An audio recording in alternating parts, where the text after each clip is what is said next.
Herkese merhaba, kanalıma hoş geldiniz. Bu videomda sizlerle elimde görmüş olduğunuz bu çiçekli çanta yapılışını paylaşacağım. Bakar mısınız ne kadar şık görünüyor. Öncelikle yapmak istememiştim açıkçası. Çünkü çiçekli bir çanta çalışmıştık. Çok fazla izlenmesi oldu. Dedim ki yani aynı gibi gelmişti gözüme. Sonra bir eşim dedi ki yo aynısı değil, onun çok farklı noktaları var falan filan derken beni ikna etti ve çalıştım. Gerçekten de farklıymış. Göbeğimiz farklı. Taban kısmımız, işte askı kısmımız, birleştirme kısmımız olsun. Şu şeritler hepsi farklı ve farklı bir formda oldu aslında. Çok da güzel oldu. Bakın içerisine bu sefer şeffaf bir astar da kullandım.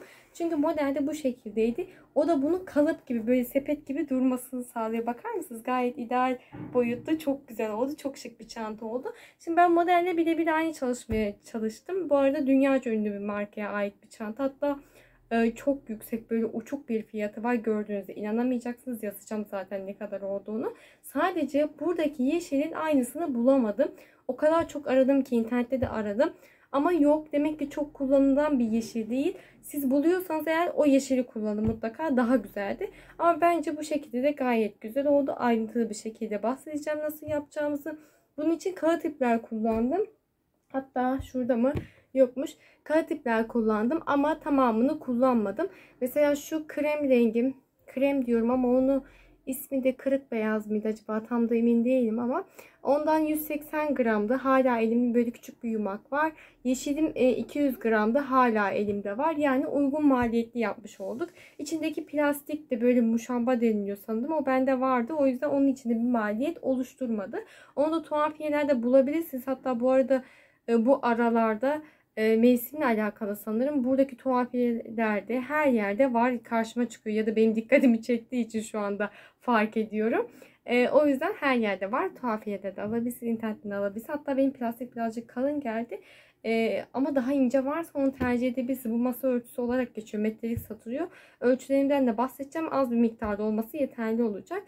Gayet kolay oldu. Kısa sürede yapabileceğimiz bir çanta oldu. Öncelikle çiçekleri yapacağız. Sonra taban yapacağız. Sonra işte üst kısmını yapacağız. Askısını yapacağız. Astarını yapacağız ve çantamızı tamamlayacağız. Ben çok beğendim. Umarım siz de beğenmişsinizdir. Videomu beğenmeyi, yorum yapmayı ve kanalıma abone olmayı unutmayın lütfen. Düşünceleriniz benim için oldukça önemli. Instagram'da hala takip etmiyorsanız alta link bırakıyorum. Açıklama kısmına tıklayarak takip edebilirsiniz. Orada istediklerinizi ya da işte yaptıklarınızı beni etiketleyerek paylaşabilirsiniz. Ben çok sevinirim. Şimdi beraber yapılışına geçelim. Öncelikle kullanacağım malzemelerden bahsetmek istiyorum. Ben bu projemde kağıt ip kullanacağım. 3 tane renge ihtiyacımız var. Krem renk, yeşil ve sarı renge ihtiyacımız var.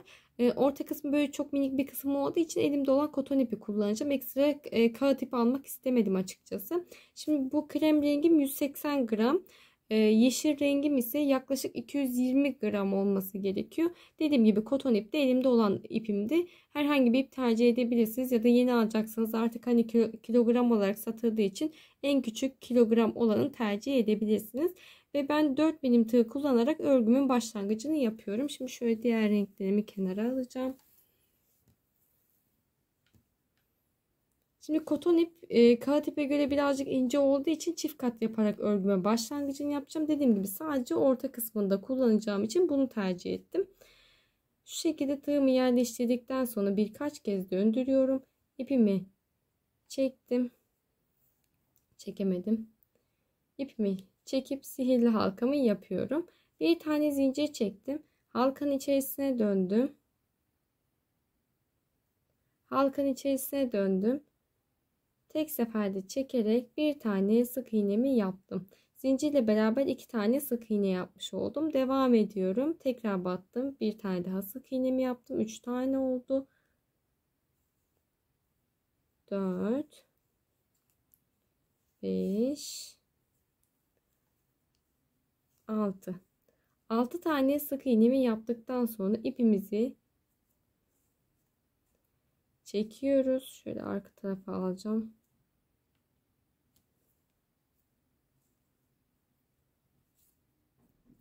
İpimizi iyice çekerek boşluk kısmını kapatıyoruz. Daha sonrasında arka kısmında herhangi bir yerden tığımızı geçirip buraya ipimizi sabitliyoruz ki daha sonrasında bu orta boşluk kısmında genişleme olmasın diye. İpimizi düğümledikten sonra tekrardan ön kısmına dönüyoruz. İlmeğimi, tığımı aldım. Hemen birinci bakın sık iğnenin tepesinden boşluk kısmından tığımı geçiriyorum. İpimi çektim. İpimi çektim. İlmeğimin içerisinden geçirerek bir tane ilmek yürütme yaparak birinci sıramı tamamlamış oldum. Bir tane zincir çektim. Hemen dibindeki boşluğa tekrardan dönüyorum. İpimi çekip tek seferde çekerek bir tane sık iğne yapıyorum. Bir tane zincir çekmiştik. 2 tane sık iğne olarak kabul ediyoruz. Devam ediyorum. Yandaki boşluğa battım. İpimi çektim. 1. Tekrar aynı boşluğa batıyorum.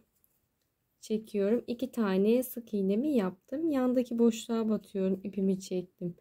Bir tane sık iğnemi yaptım. Tekrardan aynı boşluğa batıp bir tane daha sık iğnemi yaparak çift sık iğnemi yapıyorum. Bu şekilde her boşluğa çift sık iğne yaparak sıramızı tamamlıyoruz hemen. Şimdi burası bizim ilmek yürütme yaparak birleştirme yaptığımız nokta. Oradan da tığımı geçiriyorum. 1. Tekrardan aynı noktaya batıyorum. Bir kez daha sık iğne yaparak sıra sonunda 12 tane sık iğneye ulaşmış oluyoruz. Hemen birinci boşluktan tığımı geçirdim. İpimi çektim. İlmek yürütmemi yaptım. 1, 2 tane zincir çekerek burada sıramızı tamamlıyoruz artık. İpimi de kesiyorum. Çünkü renk değişikliğine gideceğiz. O yüzden ipimizi kesiyoruz burada. Şöyle arkaya çekelim ipimizi. Bakın bu şekilde 2 sıra halinde çiçeğimizin orta kısmını yapmış oluyoruz. Daha sonrasında krem rengimize geçiş yapacağız. Şöyle ipimi aldım hemen.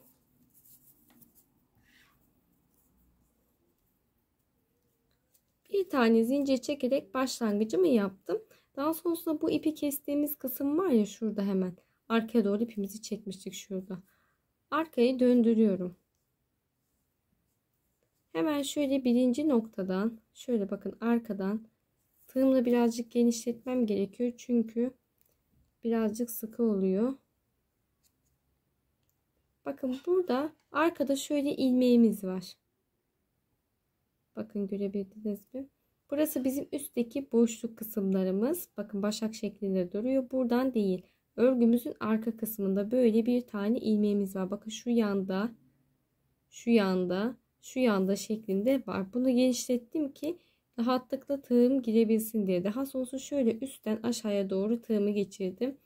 İpimi içerisinden çekiyorum. Ve ilmeğimin içerisinden geçirerek ilmek yürütmemi yaptım. Burada başlangıcımı yapmış oldum. 1, 2, 3, 4, 5, 6, 7, 8, 9, 10, 11, 12 tane zincirimi çekiyorum. Daha sonrasında hemen bir tanesini atlıyorum. Bakın arkadan devam ediyorum. Bir tane atlıyorum. Diğer arkadaki ilmeğimden şöyle tığımı geçirdim, genişletiyorum. Daha sonra üstten alta doğru tığımı geçirdim. İpimi çektim. İlmek yürütmemi yapıyorum. Bakın üstte bu şekilde ilmeklerimiz duruyor. Biz arka kısmından geçiriyoruz. Tekrar devam ediyorum. 1, 2, 3, 4, 5, 6, 7, 8, 9, 10, 11, 12. 12 tane zincirimi çektikten sonra hemen bir tane atlıyorum. Diğer ilmeğimden şöyle ipimi, tığımı geçiriyorum ki genişlesin diye. Daha sonra yukarıdan aşağıya doğru tığımı geçirdim. İpimi çektim. Bakın 2 tane ilmek var tığımda. Direkt ilmeğimin içerisinden geçerek ilmek yürütme yapıyorum. Bakın bu şekilde 2 tane dal yapmış olduk. Yaprak yapmış olduk. 1, 2, 3, 4, 5, 6, 7, 8, 9, 10, 11, 12 tane zincirimi çektim. Ne yapıyordum? Bir tane boşluk atlıyorum. Diğer boşluğun arka kısmında şöyle ilmeğimi genişletiyorum. Arka kısmında bakın yukarıya doğru uzattım. Genişlettikten sonra aşağıya doğru tığımı uzatıyorum. İpimi içerisinden çektim. 2 tane ilmek var. İlmeğimi içerisinden çekerek ilmek yürütmemi yapıyorum. Devam ediyorum. Yine 12 tane zincir çekeceğim.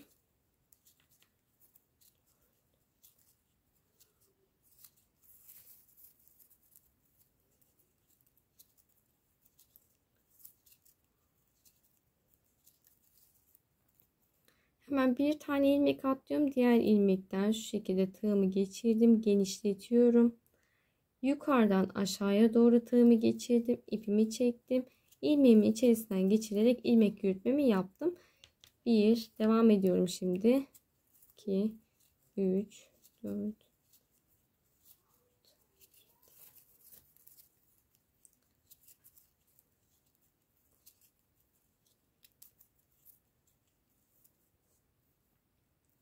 Bir tane atlıyorum. Diğer ilmeğin içerisinden tığımı geçirip esnettikten sonra yukarıdan aşağıya doğru tığımı geçiriyorum. İpimi içerisinden çektim. İlmeğimi içerisinden geçirerek ilmek yürütmemi yaptım. Şimdi 5 tane yaprağımız oldu. Sıra geldi son yaprağımıza. 1,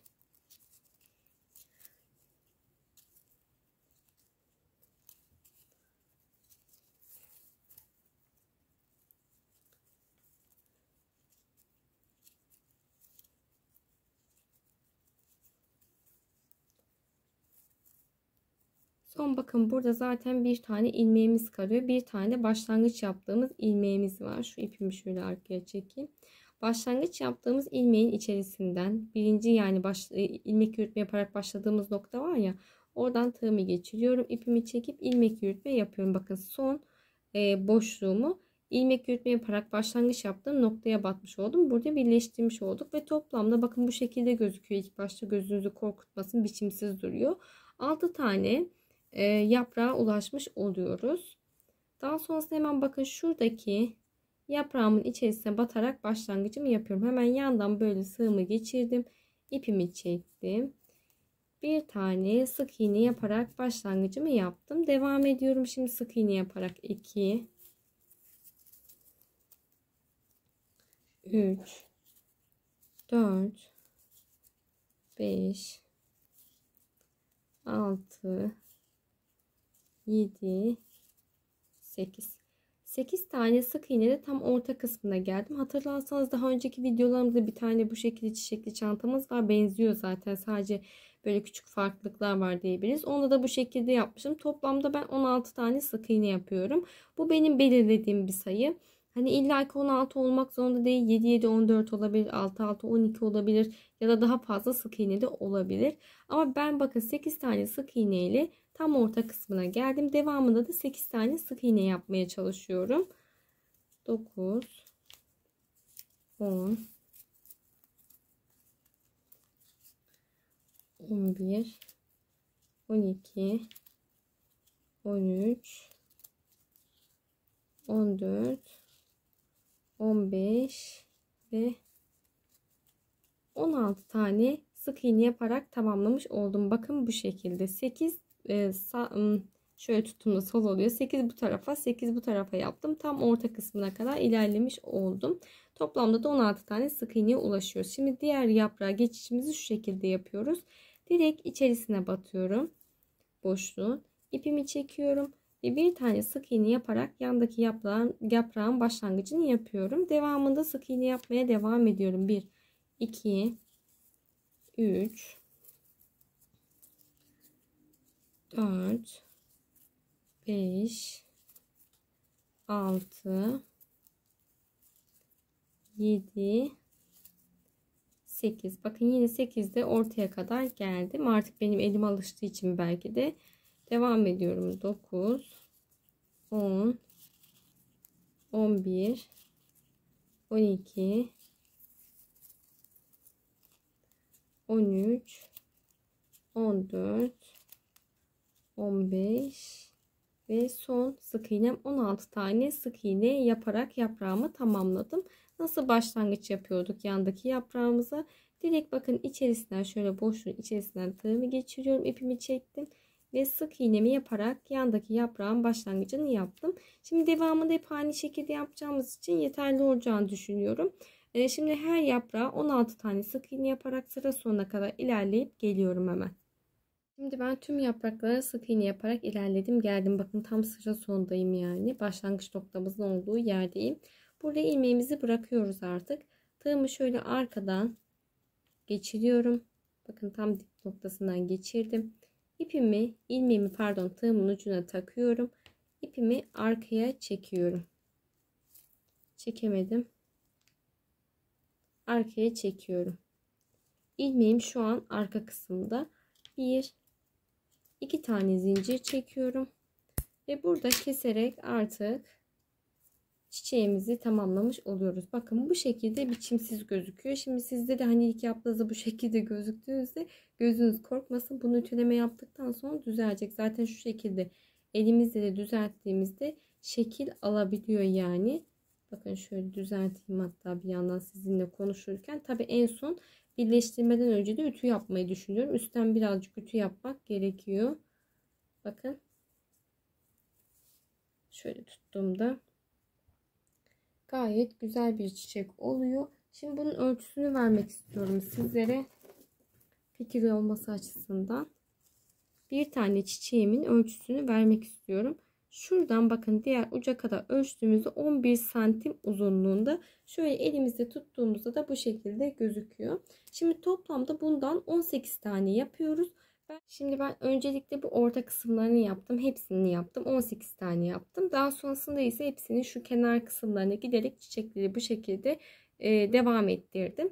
Dediğim gibi 18 tane bu şekilde çiçek yapıp geliyoruz. Şimdi 18 tane çiçeğimizi tamamladıktan sonra bu şekilde bir yerleştirme yapıyoruz. Onun öncesinde şunu söylemek istiyorum.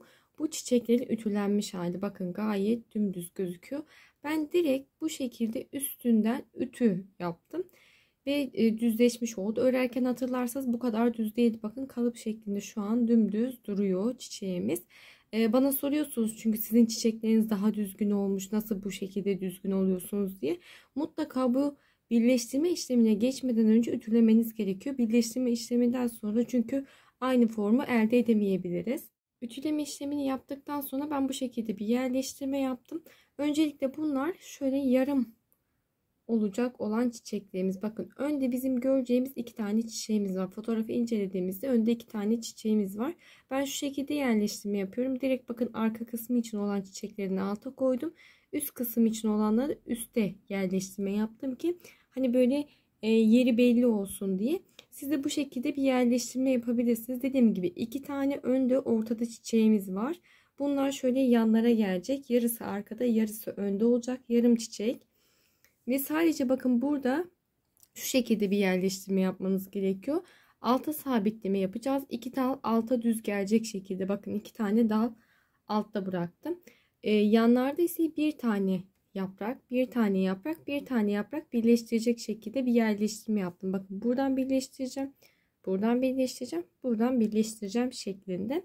Daha sonrasında üstte görünürlüğü baktığımızda 3 tane çiçeğimiz var yan yana. Yanlarda yok. Alta 2 dedim. Yanlarda şu şekilde yarım çiçeklerimiz var. Üste geldiğimizde ikinci sıramızda 3 tane çiçeğimiz var. Onu da direkt bakın şu şekilde yerleştiriyorum. Buraya koydum mesela. Bu dal yanla birleşecek zaten. Üstteki dal buraya geliyor. Bir tane de buraya geliyor. 2 tane yaprak şu şekilde duruyor ve birleştirme yapıyoruz. Aynısını yandan bir tane dal birleştiriyoruz.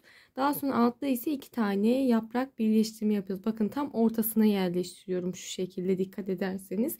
Tekrardan gösteriyorum. O yüzden hani bu yerleştirme kısmı birazcık aklınızı karıştırabiliyor çünkü. Daha sonrasında yine yanında bir yaprak var. Altta ise 2 tane, bakın bu şekilde V şeklinde 2 tane yaprak var. Bir tanesi buraya, bir tanesi buraya. Üste geldiğimizde ise tam görebiliyor musunuz emin değilim ama üste geldiğimizde de birinci sıranın aynısını yapıyoruz. Yanlara 2 tane şöyle yarım gelecek çiçeğimiz var. Yarım, bakın elimle kapatıyorum. Üstünde ise tam orta kısımdan yerleştirerek 2 tane çiçeğimiz var. Tabi bunlar arka kısmı için de aynısı geçerli. Bu şekilde bir yerleştirme yaptıktan sonra şu şekilde yapıyoruz. Öncelikle nereden isterseniz oradan başlayabilirsiniz. Ne demiştim? Yatayını birleştirme yapacağız. Birinci dallardan birleştireceğiz. Böyle yerleştirdik. Birden şöyle başlayalım. Şu ikisini şöyle elime aldım. İğnemi ipimi geçirdim. Önceki çiçekli çantamızı örerken birleştirme yapmıştık. O birazcık böyle daha ayrıntılıydı. Bu daha kolay olacak. Çünkü dikerek birleştirmek örerken birleştirmeye göre her zaman daha kolaydır. Direkt hem motiflerimizi tamamlamış olduk. Sırasıyla örerken birleştirme yapmayacağımız için hepsini bir anda tamamlayıp dikiş işlemine geçmiş olduk. Şimdi tam orta kısmından şöyle iğnemi geçirdim. Bu arada aynı renk olmasına dikkat edin lütfen, dikiş ipinizi de. Farklı renk olursa güzel gözükmeyecekti. Bunu da söylemek istiyorum. Karşısında tam karşılık gelen sık iğneden de şöyle iğnemi aşağıya doğru geçiriyorum. Tamam. Yandaki sık iğneden iğnemi geçirdim. Yanındaki sık iğneden iğnemi geçiriyorum. Bakın bu şekilde 2 kez dikerek birleştirmiş oldum. Bence yeterli. 2 kez yapmamız. Daha sonrasında ipimizi arkada şöyle düğümleyelim.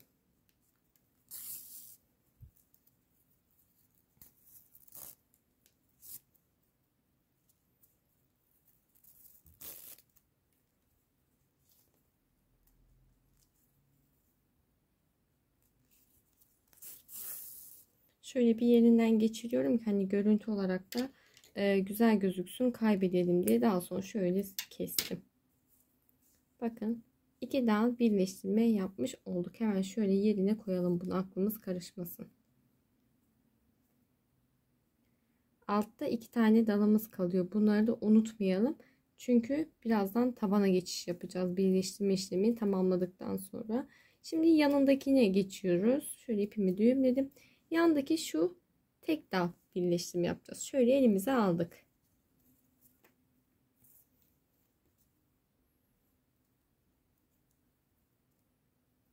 Bu orta kısımları göz kararı yapıyorum. Ben şöyle baktığımda tam karşılık gelen sık iğneden iğnemi geçiriyorum.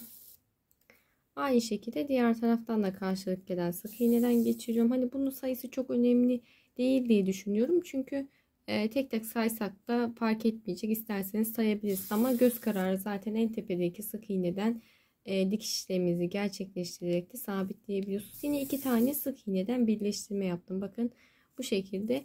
Bence 2 tane yeterli. Diğer türlü birazcık daha uzatırsak belki hani formunda bozulma olabilir. Hani çok birleştirme yaptığımız için. O yüzden bir yandan konuşurken düğümlüyorum. Bu şekilde üçüncüyü de birleştirmiş olduk. Yine aynı şekilde koydum. Yandakine geliyor sıra. Şimdi yandaki motifimi elime aldım. Tam orta kısmından dikiyoruz. Bir de diğer taraftan şöyle bakın iğnemi çıkartıyorum.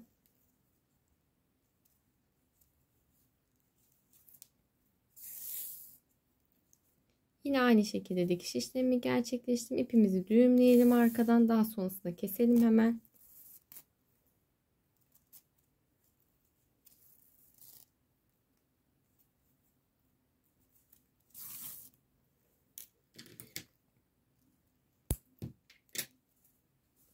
Bakın bu şekilde ön kısımların birleştirmesini yapmış olduk.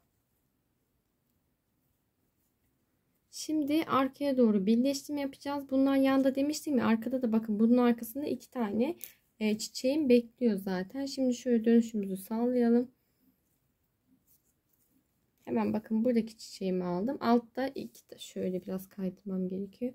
Altta 2 tane dalım kalıyor. Buraya birleştirme yapıyoruz. Yine diğer çiçeğimizi de alıyoruz. Şöyle tuttum. Bu arka kısmında artık arka kısmına doğru dönüşümü sağlamaya başladım. Şöyle iğnemi geçirdim. Karşılık gelen noktadan da hemen yandaki sık iğne. Şimdi bu aradaki dikişler de çok bol olmasın, mümkünse bol olunca birazcık görüntüsü kötü oluyor. İyice sıkalım. Daha sonrasında 2 kez dikiş işlemi gerçekleştirdikten sonra şöyle herhangi bir yerinden düğümleme yapıyoruz.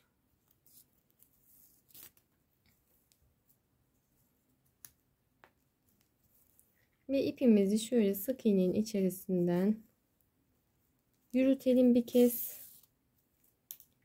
Görüntü olarak güzel gözükmesi için şu şekilde kestim. Bakın devam ettim. Şimdi şöyle dönüşümüzü sağlayalım. Bir tane daha birleştireceğiz ve tamamlamış olacağız birinci sıramızı. Aldım çiçeğimi elime. Sık iğneden geçiriyorum. Karşılık gelen noktadan da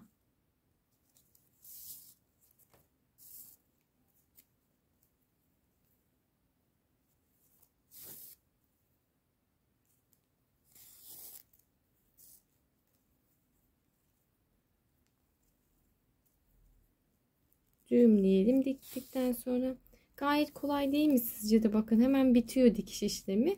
Örerken birleştirmeye göre başta da söylediğim gibi daha çabuk ilerliyor, daha kolay oluyor. Motiflerimizi tamamladığımız için de daha kolay ilerleyebiliyoruz. Burada önemli olan yerleştirebilmek. Şöyle aynı işlemi tekrarlıyorum. Tamam. Şimdi bakın bu şekilde tüm motiflerimizi, motif diyorum, çiçeklerimizi birleştirdik. 6 tane oldu. Daha sonrasında şu şekilde tam oval olacak şekilde de birleştirmemizi yapalım. Tamamlamış olacağız birinci sıramızı. Hemen bakın altta her zaman 2 dalınız kalmayı unutmuyorsunuz. Daha fazla kalırsa daha sonrasında sıkıntı olacak, diktiğimiz için kesmeniz gerekecek. Şuradan geçirdim. Buradan geçirdim.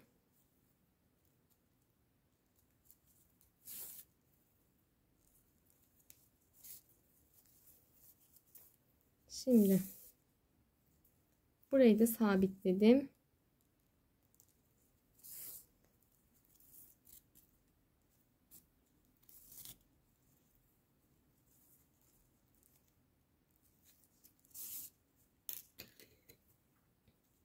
Şöyle bir göstermek istiyorum nasıl oldu. Bakın bunlar yanda kalan çiçeklerimiz. Şuyla buradaki ortada kalan çiçeklerimiz de bu şekilde gayet güzel oldu. Şimdi devamında aynen bahsettiğim gibi ilerleyeceğim. Şuradaki çiçeklerimize de başlayalım. Bir tane göstermek istiyorum. Çünkü hani yaprak sayısı fazla olmuş olacak. Ya aklınız karışmasın. Bir tanesini göstermek istiyorum size.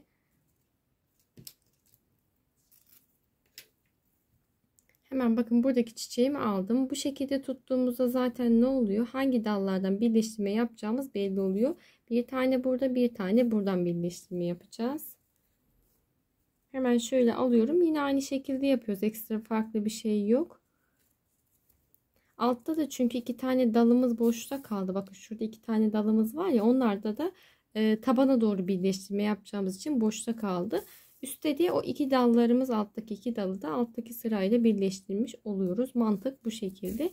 Yerleştirme yaptıktan sonra zaten neyi nasıl birleştireceğinizi anlayacaksınız. 2 kez yaptım yine. Şöyle hemen düğümlüyorum.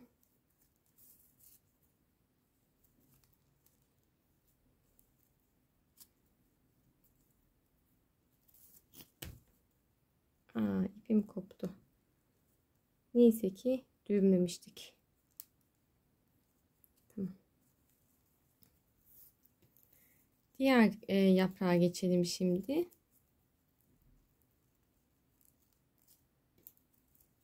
Hemen bakın buradaki yaprağımı birleştireceğim. Şöyle döndürüyorum.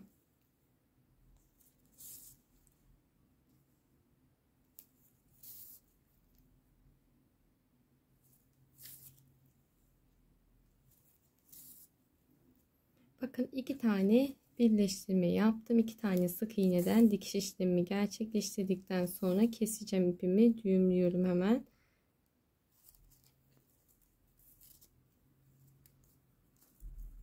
Şöyle herhangi bir yerinden geçirtelim.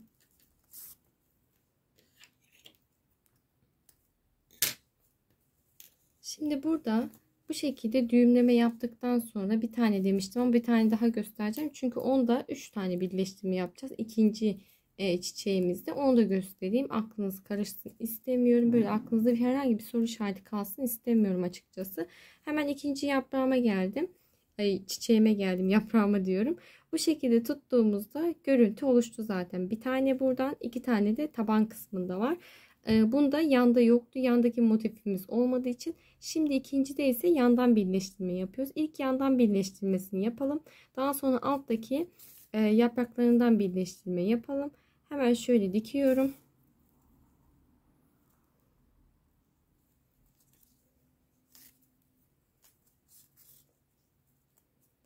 Diktim bir tane daha dikelim hemen. Bakın 2 tane dikişimi sağladım. Daha sonrasında düğümlüyorum.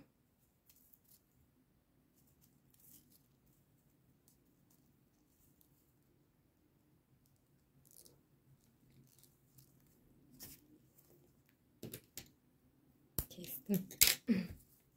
Şimdi bakın bu şekilde az önce söylediğim gibi hep aynı şekilde ilerleyeceğiz. Bundan sonra şu alttaki yaprakları birleştireceğim. Daha sonrasında yandaki çiçeğimizi koyacağız. Şu şekilde tutuyoruz. Üstte 3 taneydi. Bunu birleştirme yapacağız. Yine aynı şekilde buradan ve alttaki yaprak yanlara geleni aynı şekilde yapacağız. Üst sıraya geldiğimizde de nasıl yerleştirme yapacağımızı söylemiştim. Birinci sıranın aynısını yapıyoruz. Şimdi ben o şekilde tamamlayıp geliyorum gövde kısmı. Bakın ben bu şekilde size bahsettiğim gibi tüm kenarlardan dikerek sabitleme işlemimi yaptım. Şöyle dönüyor. Gayet de güzel oldu. Şöyle bakalım. Şöyle bir yerleştirme yapmıştım. Düzelteyim tekrardan aynı şekilde olsun. Şimdi çantamızı birleştirme işlemini tamamladıktan sonra sıra geliyor taban kısmında. Öncelikle birleştirme işlemini yapıyoruz ki tabanı ayarlayabilmemiz için bu şekilde görmemiz gerekiyor. Ölçü alabilmek açısından. Şimdi yeşil rengimize geçiş yapıyorum. Oval bir taban çalışacağız. Daha önce de yapmıştık zaten. Yine de böyle ayrıntılı bir şekilde elimden geldiğince bahsetmeye çalışacağım. Bir tane zincir çekerek başlangıcımı yaptım. Zincir çekmeye devam ediyoruz. 35 tane zincir çektim. Şu şekilde zincirimde yamuk olmuş. Şu şekilde döndürdüm. Bakın döndürdüğümde diyorum ölçtüğümüzde bakın bu şekilde bir görüntü elde ediyoruz. Tam orta kısmında. Çünkü böyle hani çok geniş bir taban olsun istemiyorum. Bence 35 zincir yeterli o yüzden. Benimle aynı çiçek sayısında yapıyorsanız. Yani kenarlarda birazcık böyle boşluk kalacak şekilde bir ayarlama yapıyorum. Daha sonrasında 2 tane zincir çekerek dönüşümü sağladım. Tığım üzerine ipimi bir kez aldım. 35. zincirimi içerisine dönüyorum. İpimi çektim. Bakın 3 tane ilmek oluyor. Hepsini tek seferde çekerek bir tane çakma sık iğne yapıyorum. Bu noktada bir tane ilmek belirleyici takacağım. Burası bizim bağlantı noktamız. Hep aynı noktada bir sıranın başlangıcını yapıyor olacağız. Şöyle ilmek belirleyicimi taktım. Tığım üzerine ipimi bir kez aldım. Yandaki zincirden tığımı geçiriyorum. İpimi çektim. Tek seferde çekerek çakma sık iğnemi yaptım. Tığım üzerine ipimi bir kez aldım. Yandaki zincirden tığımı geçiriyorum. İpimi çektim. 3 tane ilmeğim var tığımda. Hepsini tek seferde çekerek çakma sık iğnemi yapıyorum. Bu şekilde sıra sonuna kadar her zincirin içerisinde bir tane çakma sık iğne yaparak devam ediyorum. Şimdi sondaki zincirimden bir önceki zincirimin içerisine geldim. Sondaki zincirime batmayacağım. Tığım üzerine ipimi bir kez aldım. Hemen dediğim gibi sondan bir önceki zincirimin içerisine batıyorum. İpimi çektim. Tek seferde çekip bir tane çakma sık iğne yaptım. İpimi bir yandan tutuyorum ki altta kalsın diye. Tekrardan aynı noktaya batıyorum.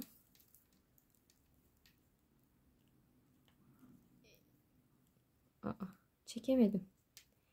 2 tane çakma sık iğne yaptım. Tığım üzerine ipimi bir kez aldım. Tekrar aynı noktaya battım. Bir tane daha çakma sık iğne yaparak 3 tane çakma sık iğne yaptım. Son zincirimin içerisine 3 tane çakma sık iğne yaparak şöyle dönüşümü sağlamış oldum. Tığım üzerine ipimi bir kez aldım. Yandaki bakın buradakine karşılık gelen zincirimizin içerisine batıyoruz. Bir tane çakma sık iğnemi yaptım. Tığım üzerine ipimi bir kez aldım. Yandaki zinciri atlıyorum. Çakma sık iğnemi yapıyorum. Bu şekilde sıra sonuna kadar her zincirin içerisine batarak devam edeceğim. Sıra sonuna kadar ilerledim. Sondaki zincirimin içerisine de bir tane çakma sık iğnemi yaparak sıramı tamamlıyorum. Burada ilmek belirleyicimizi çıkartalım. İlmek belirleyicimizi çıkarttığımız noktadan tığımı geçirdim. İpimi çekip ilmek yürütmemi yapıyorum. Ve sıramı tamamlıyorum. 2 tane zincirimi çektim. Tığım üzerine ipimi bir kez aldım. Hemen yanındaki boşluğa batıyorum. Bir tane çakma sık iğne yapıyorum. Tekrardan aynı noktaya battım. Bir tane daha çakma sık iğne yaparak çift çakma sık iğne yapmış oldum. Şu ilmek belirleyicimizi başlangıç noktamıza takıyoruz hemen. Bakın buraya takıyorum. 2 tane çakma sık iğne yaptım. Bir boşluğa 2 tane çakma sık iğne, tığımızı ipimi bir kez aldım. Alıyorum, yandaki çakma sık iğnenin tepesine batıyorum. Bir tane çakma sık iğne, tığımızı ipimi bir kez aldım. Yandaki çakma sık iğnenin tepesine batıp bir tane çakma sık iğne yapıyorum. Bu şekilde diğer kenar kısmına kadar her çakma sık iğnenin tepesine bir tane çakma sık iğne yaparak devam ediyorum hemen. Son kenar kısmına geldiğimizde bakın şu şekilde 3 tane 1 2 3 tane boşluğumuz var, gözüküyor zaten tam tepe noktamız. Buraya çift batıyoruz. 3 kez çift batarak ilerleyeceğiz. Tığımızın ipimi bir kez aldım. Tepesine batıyorum. Çakma sık iğnenin ipimi çektim. Bir kez battım. Tekrardan aynı noktaya döndüm. Bir kez daha battım. Çift çakma sık iğnemi yaptım. Tığımızın ipimi bir kez aldım. Tam tepedeki çakma sık iğnenin tepesinden tığımı geçiriyorum.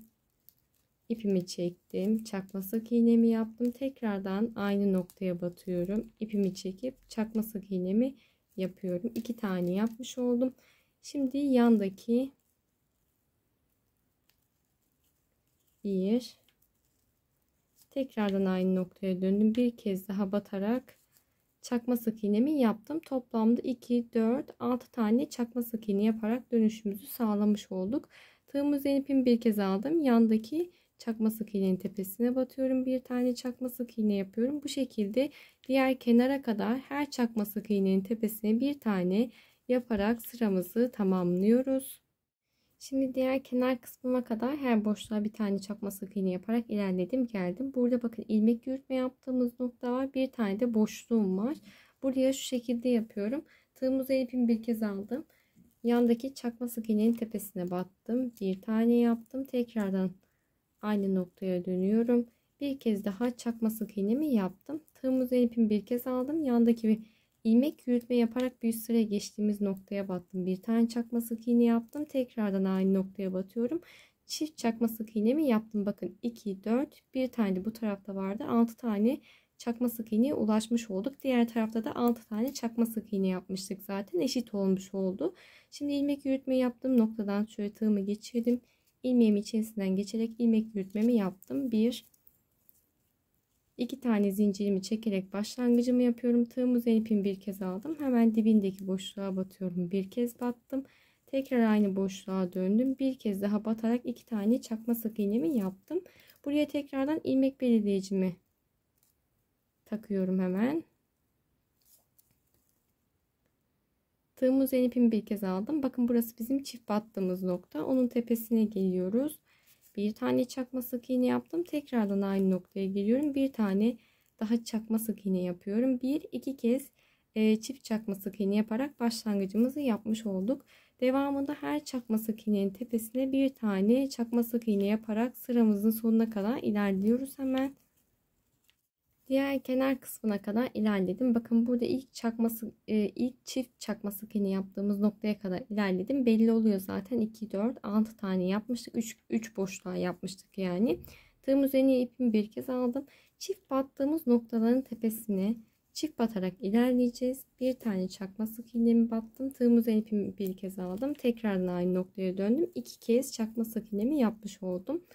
Tığım üzerine ipimi bir kez aldım. Yandaki boşluğa atlıyorum. 1. Tekrardan aynı boşluğa atlıyorum. 2 kez yaptım. Tığım üzerine ipimi bir kez aldım. Yandaki çakmak sık iğnenin tepesine battım. 1. Tekrar aynı noktaya batıyorum. 2. Tığım üzerine ipimi bir kez aldım. Yandaki boşluğa batıyorum. 1. Bir kez daha aynı boşluğa batıyorum. 2 kez yaptım. Tığım üzerine ipimi bir kez aldım. Son çift battığım noktaya geldim. 1. Tekrar aynı noktaya battım. 2 tane çakma sık iğnemi yaparak tamamlamış oldum. Kaç tane oluyor sayalım hemen. 2 4 6 8 10. 10 tane çakma sık iğne yapmış olduk. Şimdi devamında devam ediyorum diğer kenar kısmına kadar. Diğer kenar kısmına kadar ilerledim. Tığımın üzerine ipimi bir kez aldım. İlk çift battığım noktaya gelmiş oldum. Buraya çift çakma sık iğne yaparak başlangıcımızı yapıyoruz. Bakın 2 tane çakma sık iğne yaptım. Tığımı üzerine ipimi bir kez aldım. Yandaki boşluğa batıyorum. 1, tekrardan aynı boşluğa döndüm. 2 kez çakma sık iğnemi yaptım. Tığımı üzerine ipimi bir kez aldım. Yandaki boşluğa geldim. 1, aynı boşluğun içerisine döndüm. 2 tane çakma sık iğne yaptım. Şimdi sayalım. 2, 4, 6, 8, 10. 10 tane çakma sık iğneye ulaştık. Diğer kenarda da 10 tane çakma sık iğnemiz vardı. Burada ilmek yürütme yaptığım noktaya bu sırada batmıyorum. Çünkü 10 tane çakma sık iğneye ulaştım zaten. Şimdi birinci noktadan şöyle tığımı geçiriyorum. İpimi çekip ilmek yürütmemi yaparak sıramı tamamladım. 1, 2 tane zincirimi çektim. Tığımı ipimi bir kez aldım. Hemen dibindeki boşluğa batıyorum. Bir tane çakma sık iğnemi yaptım. Tığımı ipimi bir kez aldım. Yandaki çakma sık iğnenin tepesinden tığımı geçirip bir tane çakma sık iğnemi yapıyorum. Tığımı ipimi bir kez aldım. Yandaki çakma sık iğnenin tepesine battım. Tek seferde çekerek bir tane çakma sık iğne yaptım. Bu bizim son sıramız. Şu an 4. sıraya geldik. Bence yeterli oldu. Birleştirme yaparak şöyle yerleştirirsek bence yeterli oldu. Bu 4. sıramda herhangi bir arttırma yapmadan her çakma sık iğnenin tepesine, şu kenar kısımları dahil, bir tane çakma sık iğne yaparak sıramı tamamlayıp geliyorum. Şimdi sıra sonuna kadar ilerledim. Tığımı üzerine ipimi bir kez aldım. Burada ilmek yürütme yaptığım noktaya da bir kez batmak istiyorum. Çünkü birazcık kasma olacak gibi hissettim. İlmek yürütme yaptığım noktaya da bir tane çakma sık iğnemi yaptım. Şimdi yandaki bakın çakma sık iğnenin tepesinden tığımı geçiriyorum. İpimi çekip ilmek yürütmemi yaptım.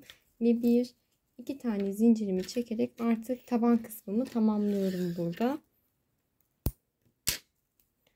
4 sıra boyunca yaptık. Bence yeterli bir genişlikte oldu. Çok geniş olsun istemiyorum. Uzunluğu da gayet iyi oldu diye düşünüyorum. Şu şekilde arkaya çektim. Şöyle iyice düzeltelim. Dilerseniz ütüleme de yapabilirsiniz. Ben ütüleme yapmadan sabitleyeceğim. Şu şekilde ölçümü de vermek istiyorum size. Bakın 24,5 santim diyebiliriz. Çünkü şurada 24,5 santim uzunluğunda oldu.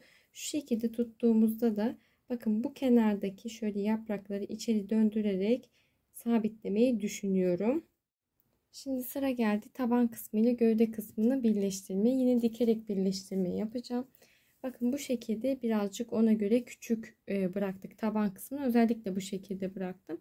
Hemen şu kenar kısmından başlayalım isterseniz. Şöyle. Tabii evet, kenar kısmından. Hatta şöyle tuttuğumda nereden başlayacağımı bilemedim bir anda. Buradaki kenar kısmımızdan, kenar yaprağımızdan başlayalım. Şimdi yerleştirdiğimizde yeşil renkle birleştirme yapacağım. Şöyle tuttuğumuzda tam nereye denk geliyorsa oradan birleştirme yapabilirsiniz. Yaprak nereye denk geliyorsa aynı yaprakları diktiğimiz gibi taban kısımlarını dikerek birleştirme yapıyoruz. Bir kez geçirdim.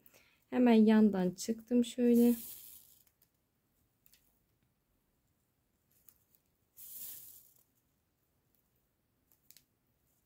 Bakın normal 2 kez diktim. Çift gittim üstlerinden birazcık böyle sağlam olması için. Bakın şu şekilde gözüküyor. Kenar kısmından başlangıcını yaptım. Az önce de dediğim gibi. Şimdi bu ipimizi burada keselim.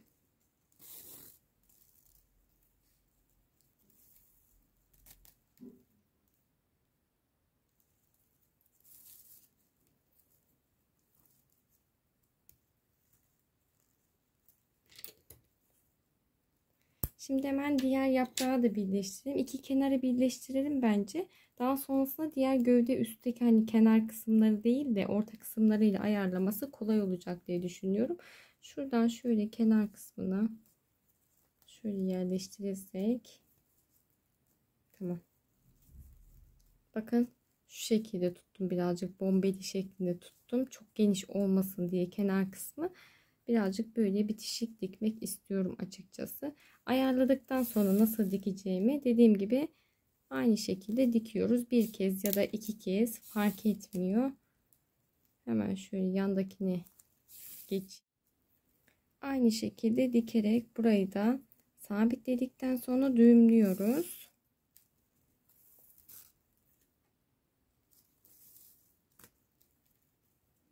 Şöyle sıkı bir şekilde düğümledikten sonra keselim.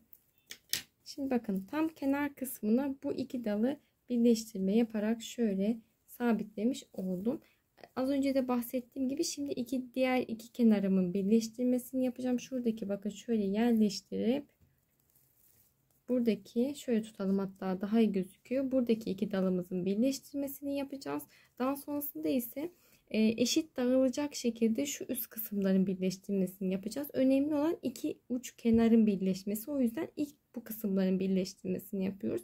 Ekstra farklı bir şey olmadığı için tekrar tekrar göstermek istemiyorum. Videomuz yeteri kadar uzun oldu zaten, ayrıntılı bir çanta olduğu için. Şimdi ben bu şekilde tabanı sabitleyip geliyorum hemen. Şimdi size bahsettiğim gibi bakın taban kısmını her yerini sabitledim. Geldim. Gayet güzel oldu. Şimdi bu sıra geldi üst kısmını yapmaya. Bu kısmını nasıl yapabilirim diye düşündüğümde şu şekilde bir yöntem bulabildim. Sadece nasıl düzleyebilirim diye düşündüğümde açıkçası. Yine yeşil rengimizle yapacağız. Bir tane zincir çekerek başlangıcımızı yapalım.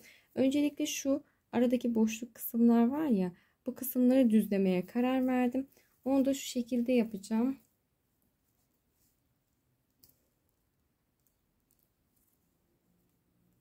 Hemen kenar kısmından başlangıcımı yapayım. Bir tane sık iğne yaparak orta kısmından başlangıcımı yaptım. Yandaki boşluğa batıyorum. Bir tane daha sık iğnemi yaptım. Arada zincir çekiyorum. Şimdi 1, 2, 3, 4, bakıyorum 5,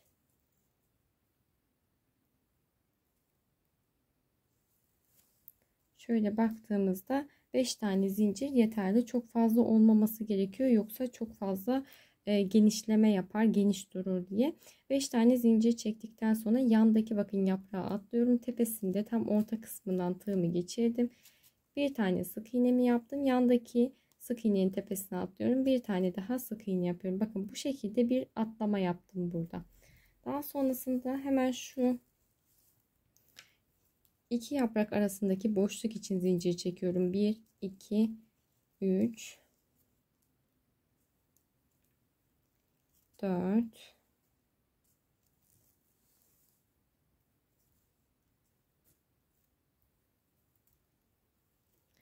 5, yine 6. 6 tane zincirimi çektikten sonra diğer yaprağın tepesine atlıyorum. Bir tane sık iğnemi yaptım. Yandaki sık iğnenin tepesine atlayıp bir tane daha sık iğnemi yapıyorum. Bakın bu şekilde düzlemiş olacağız. Devam ediyorum. Şimdi iki tane çiçeğin arasındaki boşluk var. Şöyle tersime geldi. Böyle tutmam gerekiyor. 1, 2, 3, 4, 5, 6. Fark ettiyseniz zincirleri biraz böyle bol bol çekiyorum ki batması kolay olsun diye. Diğer yaprağa atlıyorum. Şimdi kenar kısmından tığımı geçirdim. Bir tane sık iğnemi yapıyorum. Hemen yanına bir tane daha sık iğne yapıyorum. Yine 6 tane zincir çekeceğim. Yandaki yaprağa atlayacağım. 2 tane sık iğne yapacağım. 6 zincir çekip yandaki yaprağa atlayacağım şeklinde sıramızı dönüp geliyoruz hemen. Şimdi son 6 tane zincirimi çektim. Başta sık iğne yaparak başlangıç yaptığım noktadan tığımı geçiriyorum. Birinci sık iğnemin tepesinden geçiremedim bakın. Tepesinden tığımı geçirdim. İpimi çekip ilmeğimi içerisinden geçirerek ilmek yürütme yapıp burada birleştirdim. Bakın tüm etrafını bu şekilde döndüm geldim. Şimdi 1, 2 tane zincir çekerek başlangıcımı yapıyorum. Hemen şu boşluk var ya, oraya batıyorum. Bir tane sık iğnemi yaptım. Zincirle beraber 2 tane sık iğne yapmış oluyoruz. Şimdi yandaki zincirin içerisinden tığımı geçireceğim. Şöyle ipimi çektim. Tek seferde çekerek sık iğnemi yapıyorum. Yandaki zincirin içerisinden tığımı geçirdim. İpimi çekiyorum. Sık iğnemi yapıyorum. Şimdi şu şekilde benim beyaz krem rengim birazcık kalındı. Bu yeşil rengim ise birazcık ince. Tığım da kalın geldi. 4 milim tığla örmüştüm ya. Bu yeşil ipim aslında birazcık kalın geldi. O yüzden zincirden bakın tığımı geçirirken birazcık zorlanıyorum. Yandaki zincire battım. Bir tane sık iğne yaptım. Yandaki zincire batıyorum.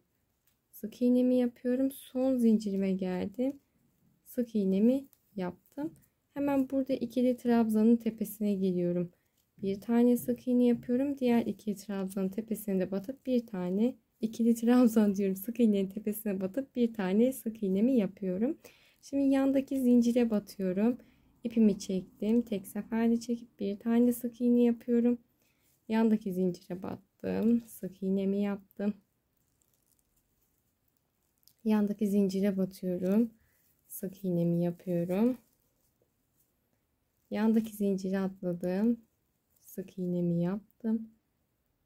Bakın yandaki zincire batıyorum. Sık iğnemi yapıyorum. Hep bu şekilde ilerleyeceğim. Ekstra farklı bir şey yok. Ortada zincir çektiğimiz noktalara sık iğnemizi yapıyoruz. Ve şuradaki iki tane sık iğnemizin tepesine de sık iğne yapıp sıramızı tamamlayıp geleceğiz başlangıç noktamıza. Burada ilmek yürütme yapacağız. Bir üst sıraya iki zincir çekerek başlangıcını yapacağız. Şimdi birinci sıramızı gidiyoruz. Sık iğnede 2 sıra daha gideceğiz. 3 sıra giderek tamamlayıp geliyorum. Şimdi ben 3. sıramın sonuna geldim. Şuradan boşluktan tığımı geçirdim. İpimi çekip ilmek yürütmemi yaparak sıramı tamamlıyorum. Bakın bu şekilde 3 sıra boyunca git gel yaparak tamamladım. Gayet güzel ve eşit oldu bence. Dilerseniz tabii bunu daha kalın da yapabilirsiniz. Tamamen isteğe kalmış bir şey. Şimdi burada ipimi kesmeyeceğim. Şu şekilde yapacağım. Direkt bakın buradaki boşluğa atladım. Tığımı geçirdim. İpimi çekiyorum. İlmeğimi içerisinden geçirerek ilmek yürütmemi yaptım. Yandaki boşluktan tığımı geçirdim. İpimi çekiyorum. İlmeğimi içerisinden geçirip ilmek yürütmemi yapıyorum. Yandaki boşluktan tığımı geçirdim. İpimi çekip ilmeğimi içerisinden geçirip ilmek yürütme yaptım. Bakın burada şu şekilde bir görüntü elde ediyoruz. Üstünü direkt bu şekilde bırakmak istemedim. Modelde de bence bu şekilde bir sıra boyunca ilmek yürütme yaparak gidilmiş. Ben de o şekilde sıra boyunca ilmek yürütme yaparak devam edip geliyorum. Şimdi başlangıç noktama kadar ilerledim. Tüm sıra boyunca ilmek yürütme yaptım. Burada ilmeğimizi bırakıyoruz. Hemen yandan bakın birinci ilmek yürütmeye başladığımız noktadan ya da tığınızı geçirebildiğiniz herhangi bir noktadan şöyle tığımızı geçiriyoruz. İlmeğimizi tığımıza taktık. Arkaya çektik ipimizi. Sadece burada ipimizi arkaya çekiyoruz. Daha sonrasında 1-2 tane zincir çekerek keselim. Ve bu şekilde çantamızın gövde kısmını tamamlamış oluyoruz. Şimdi sıra geldi çantanın askı kısmına. Askılarda bu şekilde halkalar kullanılmış. Ben de elimde bu şekilde ham bir ahşap vardı. Onu kullanmak istedim. Dilerseniz böyle vernikli çanta askıları da satılıyor. Bunları da bulabilirsiniz. Bunlar da satılıyor. Hatta fiyatı da çok uygun. Önemli olan zaten hani nasıl göründüğü değil. Çünkü bunu saracağız zaten gözükmeyecek. Bakın bu şekilde bir tanesini sardım ben. Hiçbir şekilde gözükmüyor. Modelde de bu şekildeydi. Şunu söylemek istiyorum. Modelde örerek yapılmış. Hani böyle sık iğne yaparak ama o birazcık zorladı ve görüntü olarak inanın çok hoşuma gitmediği için ben de direkt sararak yaptım. Şunu söylemek istiyorum. İpim birazcık inceydi. Bakın şöyle ince olduğu için bunu çift kat yaptım. Şöyle yumak haline getirdim çift kat olarak. Elimde küçük bir yumak olunca daha kolay oluyor çünkü sarması. Şöyle kısaca göstermek istiyorum. Zaten hepimizin bildiği bir şey. Şu şekilde tuttuktan sonra parmağımla direkt bakın bunun etrafında şöyle doluyoruz. Dediğim gibi ipiniz kalınsa eğer çift kat yapmanıza gerek yok. Benim ipim ince bir ipti. İnce bir ip olduğu için de böyle hani çok uğraştırıyordu. Boşluklu olduğu için çift kat yaparak bu şekilde sardım etrafını. Direkt bakın doluyorum. Bunun için elinizde bu şekilde küçük bir yumak yaparsanız içinden geçirirken kolaylık olacak. Diğer türlü o da birazcık zorluyor. Şimdi böyle tüm etrafını saracağız. Ekstra farklı bir şey yok. Zaten ahşabın tüm etrafını böyle iple sararak görünmeyecek şekilde ayarlıyoruz. Şimdi ben bu şekilde askılarımı tamamladım ama bunu bir kenara alacağım. Şimdi öncelikle astarlama yapmamız gerekiyor. Daha sonrasında askı kısmını sabitleyeceğiz. Astarlamayı da şu şekilde yapacağız. Daha önceki çiçekli çantamızda da oldukça çok soru almıştım. Şeffaf bir astar kullanacağım. Bunu tuhafiyelerde satıyorlar. Her zaman oluyor mu bilmiyorum ama ben birçok kez gördüm. Ben elimde vardı. Yeni almadım. Bunu ne yapacağım diye düşünüyordum. Tam da isabet oldu diyebiliriz. Muşamba masa örtüsü olarak geçiyor sanırım. Bir plastik yani. 59 santim uzunluğunda kestim. Şöyle ölçü vermem gerekirse 31 santim yani 1 metre bile değil, az bir miktarda olması yeterli olacak. Şu şekilde çantamın içerisine yerleştirdim. Boyutunu bakın ben şöylelikle ayarladım. Uzunluğunu, boyutunu ayarladım. Birazcık böyle kassın istiyorum. Hani böyle kutu gibi dursun diye. Şunu da tabana koydum, çizdim, kestim. Şimdi ben bunu dikerim diye düşünmüştüm. Hatta şu kenarda denedim. Bakın birazcık diktim dikiş makinesiyle. İğnemi kırdığı için devam edemedim. O yüzden ne yapabilirim diye düşündüm. Yapıştırmak aklıma geldi. Silikon tabancası ile yapıştıracağım. Daha sonra çantamız içerisine yerleştireceğiz.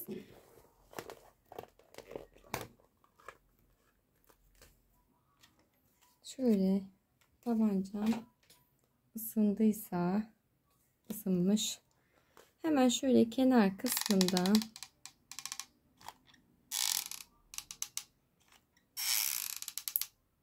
bakın silikon sıkıyorum. Daha sonrasında şöyle içe doğru kıvırarak yerleştiriyorum.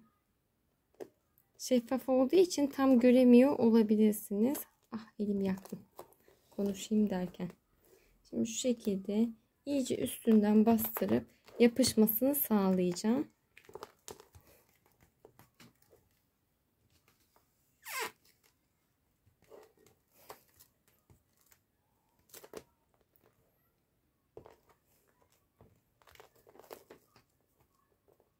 İyice yapıştırdıktan sonra aynı şekilde taban kısmını yapıştıracağız. Şu şekilde koyarsak daha iyi olacak sanırım.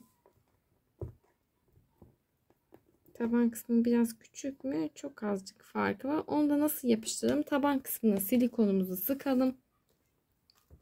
Şunu da bu arada şöyle kenar kısmına getirsek daha iyi olacak. Tamam. Şu şerit halini birazcık kenar kısmına getiriyorum. Tam kenar kısmına değil. Çünkü bu saatten sonra sabitledikten sonra hep aynı şekilde kalacak. O yüzden nasıl görünmesini istiyorsanız o şekilde sabitlememizi yapalım. Sizinle bir yandan konuşurken şu taban içinde yapıştırmamı yapıyorum. Silikonumu sıkıyorum. Çok bekletmeden de yapıştırmam gerekiyor. Diğer tarafı birazdan sıkacağım. Şöyle ay çok içeriye yerleştirdim. Şöyle.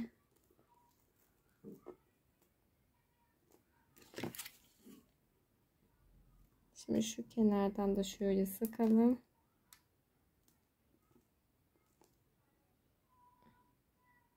İçeriye de kaçtı. İyice her tarafına sıkıyoruz.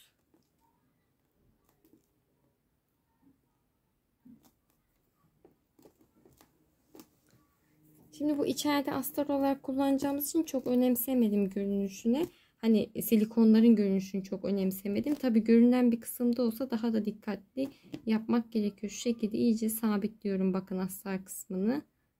Şimdi iyice yapıştığından emin olduktan sonra birazcık fazla silikon sıktım ben her yere iyice yapışsın diye. Şimdi iyice yapıştığından emin olduktan sonra çantamızı geçireceğiz içerisine.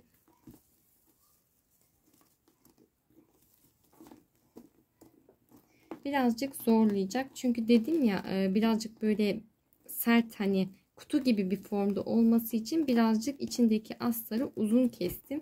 Geniş bıraktım. O yüzden birazcık şimdi geçirmekte zorlanıyorum. Ama sonrasında dümdüz bir görüntü elde edeceğimi umuyorum. Şöyle başlangıçta bir yandan da video çekerken şöyle tutsam daha mı iyi olacak bakalım. Evet. Başlangıcı yaptıktan sonra gayet kolay ilerliyorsunuz.